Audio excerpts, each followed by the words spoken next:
Hey everyone, I know this video is a little different. I mean, I'm still technically gaming, but,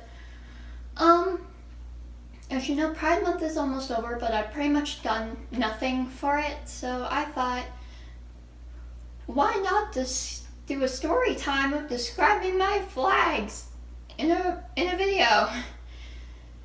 Oh boy, here we go. So, to basically start this off, how do I explain this? This is so awkward. I'm not good at this shit, okay?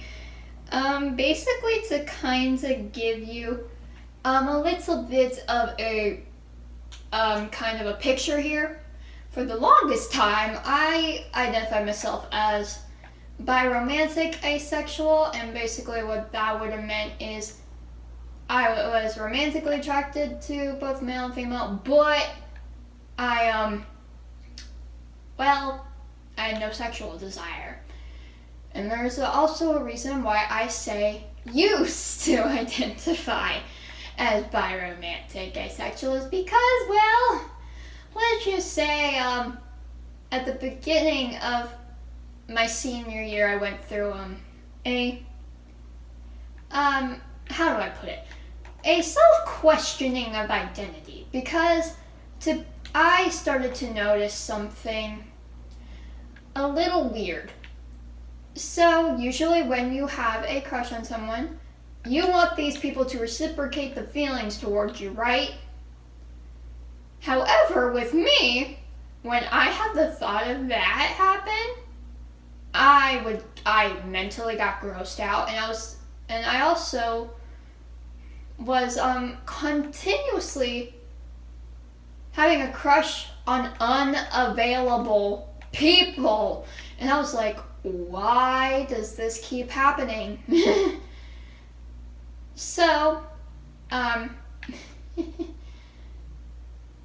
my god, I'm so bad at story times. Please forgive me, this is awkward. So basically, to kind of give it to you straight, I remembered that there was a lovely little term when I was studying the rest of the Pride flags because, well, being part of LGBTQIA, it's kind of good to study the flags, that way you're not being disrespectful. And I remembered that there was this term, lithromantic. And I know what you all are probably freaking thinking. What the fuck is lithromantic? I've never heard of that term before. Which is totally understandable because it is not really explained in the media much at all. So I'm gonna give you a rundown of what lithromantic is. So basically, lithromantic people have romantic desires much as anyone else. Except if you're aromantic, then you guys probably would not relate. But, however, they have no desire of these feelings being reciprocated. The thought of having the feelings being reciprocated makes them uneasy and a little freaked out, if you know what I mean. And when I was rereading up on this, I was like, this kind of describes me in like the most perfect way possible. Because this is what I do all the time.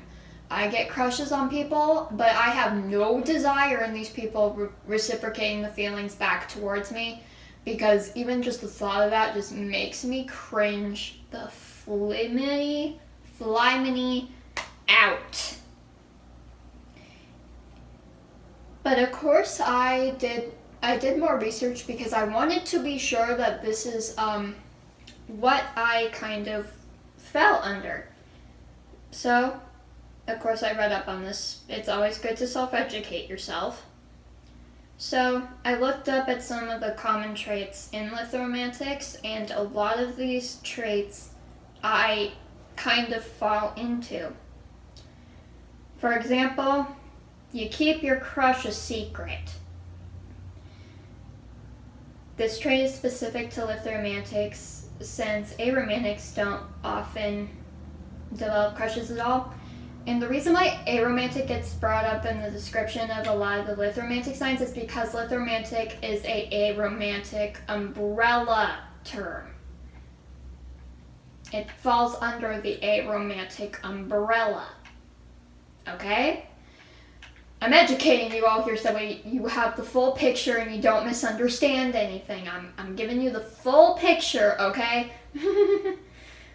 A lithoromantic might be interested in someone romantically, but most of the time won't really tell them. Why? Because their crush won't be able to reciprocate the feelings, and it's kind of perfect to do it like that. The lithoromantic gets their needs met by gushing over someone without having to worry about a relationship at all. Not everyone's idea is ideal, but for the lithoromantic, this is what the contentment looks like. Now, to be honest, I will admit I have, how do I explain?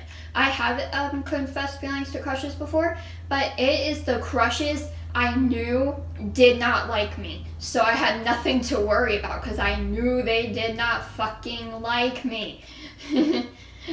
So I was perfectly in the clear. Okay? Because I knew they didn't like me. So I was in the clear. But still, it was kind of stupid now that I think about it. Listen, I was a freshman at the time, and I was kind of dumb. Okay, give me a break, okay? This was before I had the self-questioning of my identity, okay? So, please do not judge me, okay? Give me a break, okay? I was a freshman at the time when I was doing this shit, so give me a break. You have a tendency to fall for unavailable people, which is what I described earlier. I always get the crushes on unavailable people. And I do this a lot. I had a crush on a girl who was dating someone, and then I also had a crush on a boy who was dating someone. So, yeah, I always do this. So that was like, well, that's a clear description of a lot of the crushes I've had throughout my years.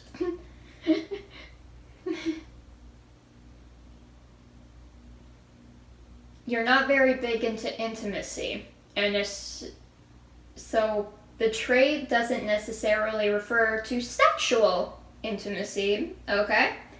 You can be lithoromantic and still have a great time doing you-know-what with people, but that doesn't fall for me because I'm asexual as well, so ignore that.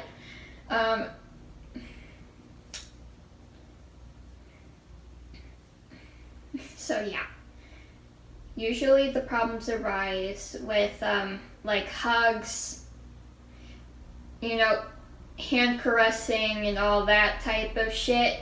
That can make a lithoromantic skin crawl, and if you know me, I hardly have anyone touch me in any way, shape, or form. I don't even let my mom hug me anymore. I don't let my grandma hug me anymore. I hardly let my friends give me a fist bump, for crying Pete's sake out loud. So I was like, okay, this is starting to describe me in way too perfect of a description.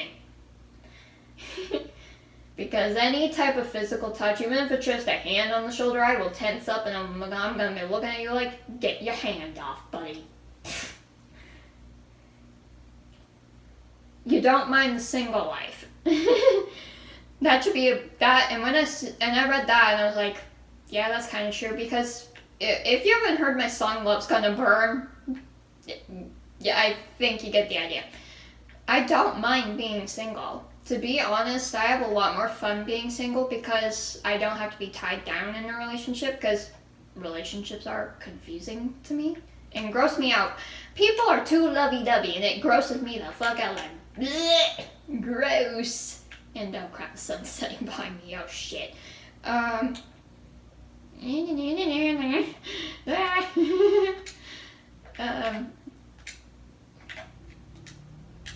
there we go. This trait, so yeah, you pretty much prefer the single life. You have no interest in romantic relationships. And that also kind of was pretty much my exact reaction. I was like, yep, that sounds about right.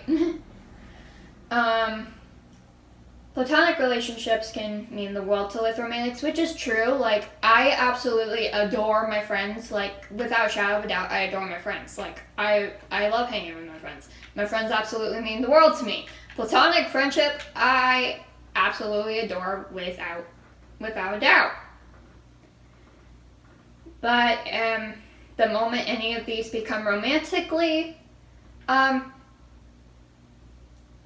remotely romantic at all, then with romantic might backtrack and be like, no, please, no.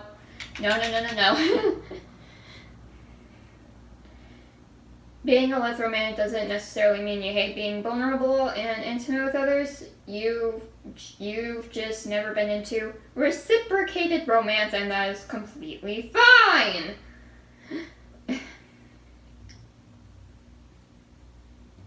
You're also not a fan of just like romance in general. And this is kind of also very clear with me because, like, pretty much, let me give you a clear rundown here.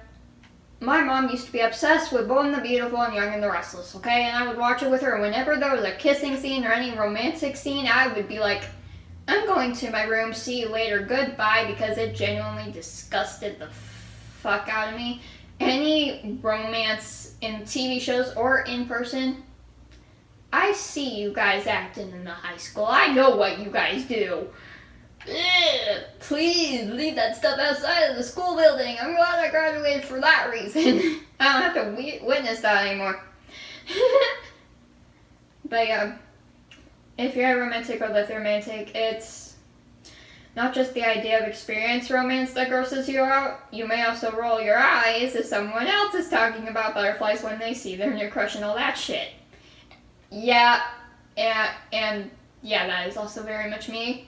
When people talked about their like boyfriends or girlfriends or crushes with me, I'm like, I keep my mouth shut because like they're my friends and shit, but in my head I'm like, please shut the fuck up.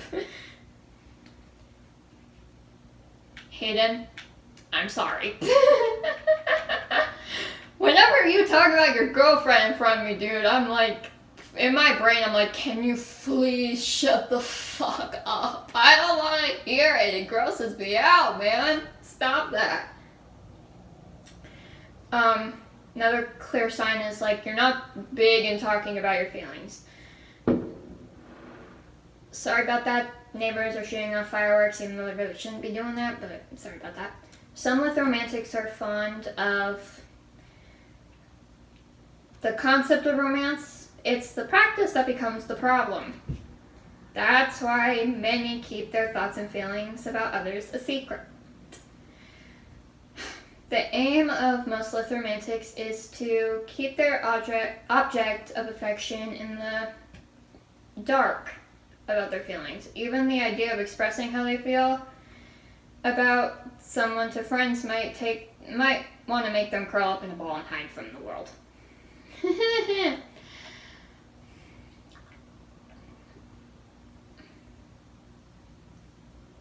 Yeah.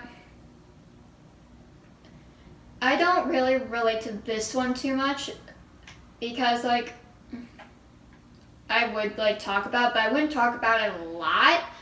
I would, like, only talk about it to, like, you know, like, my mother. Pretty much. Pretty much my mom. That's about it. Another one is you feel emotionally unavailable. Because of the lack of Lithromantic portrayal in the media, people might automatically assume you're not an emotionally available or mature person. And if you're told this enough, you might start believing it yourself. But just because you can't relate to your friends' romantic relationships or don't even like the idea of liking someone liking you doesn't mean you aren't emotional. So yeah, pretty much after I did a lot of my own research, I kind of realized that this is a term I kind of feel more comfortable identifying myself with, considering the fact that this is the term that absolutely describes me like a nail to a board. It basically just hit the target. So yeah. Now, I know you're thinking, why in the fuck did I kind of have this whole little thing, question of identity at the beginning of my senior year? Well, it's because, of course, when you identify as one thing for so long and then start to question yourself, you kind of question yourself on it for a while. Because you don't know. You kind of want to be sure on this shit before you just identify as something. So I was making sure on everything, and yeah. You can't blame me for that, Everyone does that. And if you're wondering if I talked to anybody about this when I was going through this lovely existential crisis, no. No, I did not. I went through this all on my own. And I know what you're thinking. Why in the fuck did you do that all by yourself? Why did you do it all on your own? And the truth is because I was scared to even bring it up. Because of the fact lithomantic is a term that's not brought up a lot. I didn't want to feel judged or anything, so I kept my big fucking mouth quiet. I didn't talk to my mom because she was kind of stressed out with her own stuff. I definitely didn't talk about it to my nan because she understands none of it. She would probably be a little more judgmental than I like. She was a little judgmental about the asexual thing, and I got really mad about it, so I was like, I'm just not going to talk to my nan about it. And then it's just, also I didn't tell my friends because I didn't want them judging me, and I didn't want them feeling uncomfortable being friends with me, so I never told them. So I dealt with this whole lovely questioning existential crisis on my own. And let me tell you, it was hard dealing with it because of the fact that I was a senior. There was a lot of stress going on. I had to deal with the stress of passing my classes, trying to graduate. It was a lot to handle. And I was kind of freaking out because I was also having mental breakdowns by graduation because part of me didn't even want to graduate at all, to be fully fucking honest with you, because I was afraid to leave my friends, and my fear came fucking true. I lost over pretty much half my friends from the school after I graduated. So yeah, I have a reason to be afraid because my fear came true. So yeah. So that's kind of the main reason why I was questioning it for so long, is because I was so stressed out I didn't have much time to self-reflect on it because there was a bunch of shit going on. So I was it was hard, it was really hard to deal with on my own. But after a long period of questioning and self-evaluating, I can completely say I identify as lithromantic, asexual. However, I do want to bring up a major point. You can still identify as gay, bisexual, and all that shit while still being lithromantic. Okay? I want to make that very fucking clear because if you're a boy having romantic feelings for another boy but don't want them being reciprocated, you can still identify as gay, but you can also identify as lithyromantic at the same time. So I want to make that clear, so that way you don't have to feel forced about anything. So I do want to make that clear for you all, so that way you kind of have a more clear picture and you don't have to worry, because I know you might. So yeah, you can still identify as pan, bi, gay, lesbian, and still be with romantic. That is perfectly fine. That is perfectly okay. That is perfectly fine. Because, as I said, I would develop crushes on girls and boys, but I never wanted those feelings being reciprocated. So that would mean I'm still on the bi spectrum, but I'm with romantic. So I want to make that clear for y'all, so that way you don't have to worry too much, so that way you're not going through too much self-questioning yourself and getting very confused. I want to make that clear. I should have made that clear earlier in the video, but I'm making it clear now, just so you know. Okay? Okay, good. We had that talk. Okay, and I'm gonna try to jump off the freaking thing here if I can. Whee! Anyways, that is the end of my little story time.